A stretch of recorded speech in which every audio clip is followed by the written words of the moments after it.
Xabaringiz bor, Xitoy Xalq Respublikasining inson huquqlarini o'rganish bo'yicha Xitoy hamjamiyati doimiy qo'mitasi raisining o'rinbosari Tsian Tsiango boshchiligidagi delegatsiya yurtimizda bo'lib turibdi.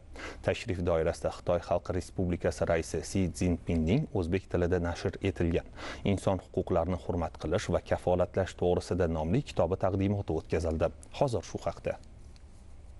Taqdimot marosimida ma'lum qilinishicha, Xitoy Xalq Respublikasi raisi Si Szinpinning o'zbek tilida nashr etilgan Inson huquqlarini hurmat qilish va kafolatlash to'g'risida nomli kitobi bugungi kunga qadar Xitoy, ingliz, rus va boshqa tillarda nashr etilgan. Kitobda Xitoy xalq yetakchisining 2012-yil 15-noyabrdan 2021-yil 31-oktyabrgacha, ya'ni 10 yil davomidagi muhim ma'ruzasi, suhbat nutqlari, savollarga javoblari, tabriklardan iborat matnlari jamlangan. Kitob 9 ta mavzu doirasida bildirilgan 335 ta fikrni qamrab olgan. Tadbirda ishtirokchilar kitobning o'zbek tilida nashr etilishi, o'zaro ilmiy ma'rifiy yondashuvlarni rivojlantirish, davlatlararo muloqotni chuqurlashtirish va gumanitar hamkorlikni kengaytirish uchun yangi imkoniyatlar ochishini ta'kidladilar. Xitoy Xalq Respublikasi raisining kitobida ham aynan inson huquqlariga alohida to'xtalinganligi, xalq manfaati hamma narsadan ustun ekanligi, davlat boshqaruvi bu xalqdan kuch olishi, inson huquqlarini ta'minlashga qaratilgan bir qator ustuvor yo'nalishlar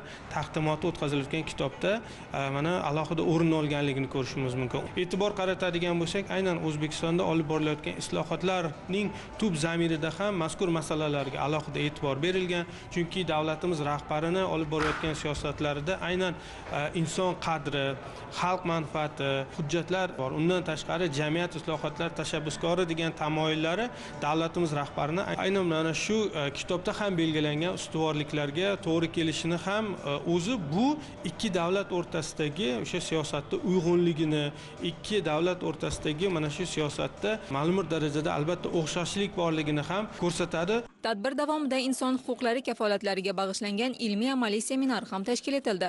Unda delegatsiya vakillari O'zbekiston Respublikasi Prezidenti rahbarligida mamlakatda inson huquqlari sohasida amalga oshirilayotgan keng ko'lamli islohotlar samaralarini yuqori baholadilar. Shuningdek, O'zbekistonning xalqaro maydonda ilgari surgan tashabbuslari qo'llab-quvvatlandi.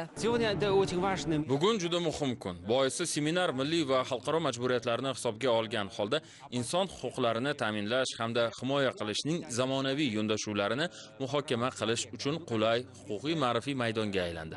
Unda fuqarolar huquqini himoya qilish va tartibga solish hamda institutsional jihatdan ta'minlash sohasida tajriba almashish, shu bilan birga akademik sohalardagi hamkorlik istiqbollariga alohida e'tibor qaratildi. Seminar davomida inson huquqlarini himoya qilish bo'yicha milliy strategiyalarni xalqaro standartlar bilan uyg'unlashtirish, jumladan iqtisodiy, ijtimoiy, madaniy va ekologik huquqlarni amalga oshirish bo'yicha o'zaro taklif va tavsiyalar ishlab chiqildi. Kelgusida hamkorlikda qilinadigan ishlar rejasi belgilab olindi.